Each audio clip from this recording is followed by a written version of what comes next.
Hey, rollerboaters, welcome back. Thanks for being here. So over the years, I've seen a lot of beginners make really like the same mistake with when they're learning Royales, and we'll get into what that mistake is. But I thought it would make sense to make a video talking about my 5 steps for learning how to do a Royale grind on rollerblades. Okay, so first, just to start off, what is a Royale grind? Well, a Royale grind is a lot like a front side grind with one key distinction in that the trailing foot that's grinding is kind of torqued over to where the backslide plate or the backslide groove is touching on the back. So you're kind of torqued over, you're generally a little bit lower than a front side. It looks a lot steezier, as the kids say nowadays. And again, the kind of defining aspect of the Royale for most people would say, again, this is rollerblading, so basically anything goes, I guess. But that backslide plate is touching. That's kind of the signifying thing there. And so when the first Royale that I saw someone do, I'm like, cool, hey, I'm Grom Ben. And all that is a front side, but you just lean back to achieve that sort of like steezy, low, torqued over stance. And that's like the first mistake and probably the biggest mistake. In fact, I think it is the biggest mistake. So we'll go through my 5 steps on how to safely learn how to do a Royale. And again, the key to this whole thing is not leaning back. So that'll be the theme throughout this whole tutorial. All right, so step 1 is just start anywhere, right? Your living room, wherever it may be, with your shoes on. And all you're going to do is have your feet shoulder width apart, weight evenly distributed over both feet. And then squat down about as deep as you can go while keeping your heels on the ground.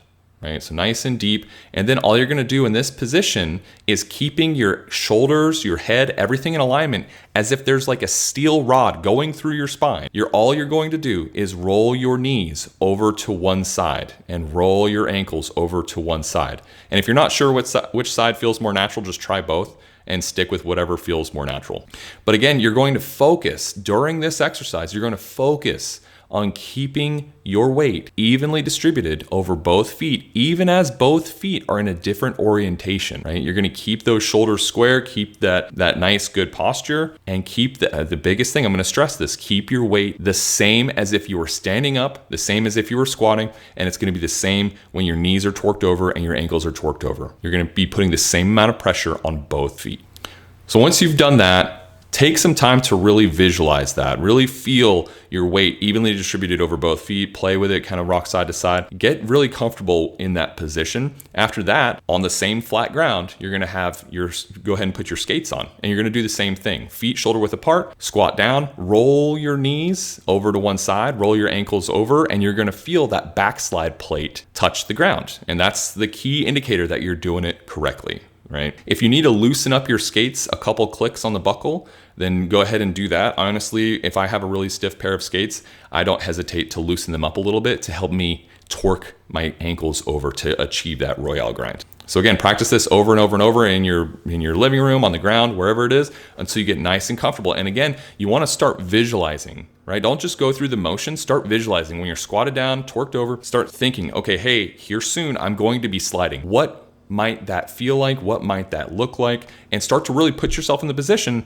of actually sliding. So you start to prime those like neural pathways for what's to come. And it's going to help you. It sounds weird. It sounds quirky, but it's what I do. And it seems to help me with some things. It may or may not work for you, but give it a shot. Okay, so that was step 1 and 2. So step 1 was with shoes on. Step 2 is with skates on. Now step 3 is going to be at the skate park or on a P rail or on some very small, low consequence obstacle. And if you have a friend to help you balance while you're doing this, that helps as well, but it's not completely necessary. So all you're going to do is step up. In this case, it's going to be a little P rail, a very small rail at the local park here. And you just step up, do the exact same thing. Step up into a front side, stall, feet evenly weight evenly distributed over both feet. You're going to squat down, roll those knees over to one side while making sure you're keeping your shoulders in alignment. Feel that weight distribution evenly over both feet, and then go ahead and step off. And you're going to repeat this over and over and over until you really start to feel comfortable. So again, this is really where you want to start visualizing of what it's actually should feel like when you're actually doing it. And so before all this, I didn't really mention this, but a prerequisite to doing a Royale grind, in my mind, you should be able to do a front side grind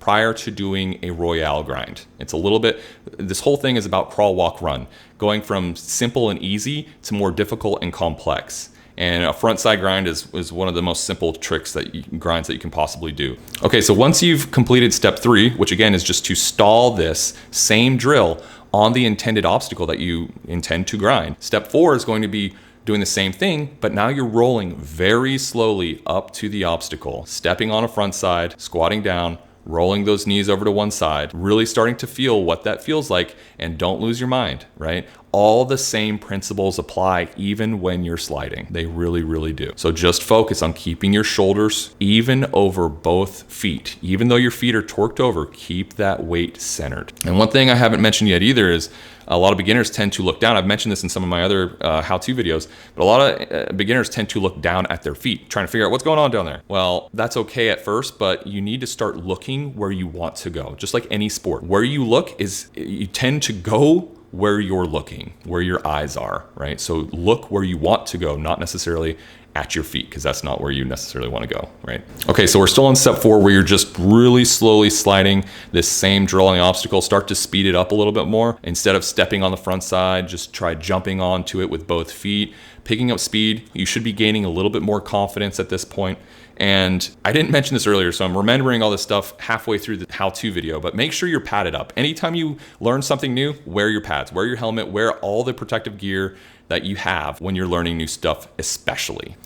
Okay, and then once you've mastered step 4, you can move on to step 5, which is really just jumping straight onto a Royale. And the whole reason behind this drill is that the danger zone with Royales is that first initial jump on. You'll notice, you've probably seen it, a lot of beginners, they'll jump on a Royale, and that's the danger zone. That's where stuff goes bad. So if we can crawl, walk, run, right? Go slow and do baby steps at first and take that out of the equation and just get the feel of sliding on a Royale, then now here at step 5, this is the time where you start to jump on the Royale itself, right? So it should feel a lot more natural now that you've been exposed to sliding the Royale. And just like the other steps, just like step 4, once you start to get more confidence, speed it up a little bit, slide a little bit faster. And once you've mastered step 5, hey, now you're free to do whatever you want.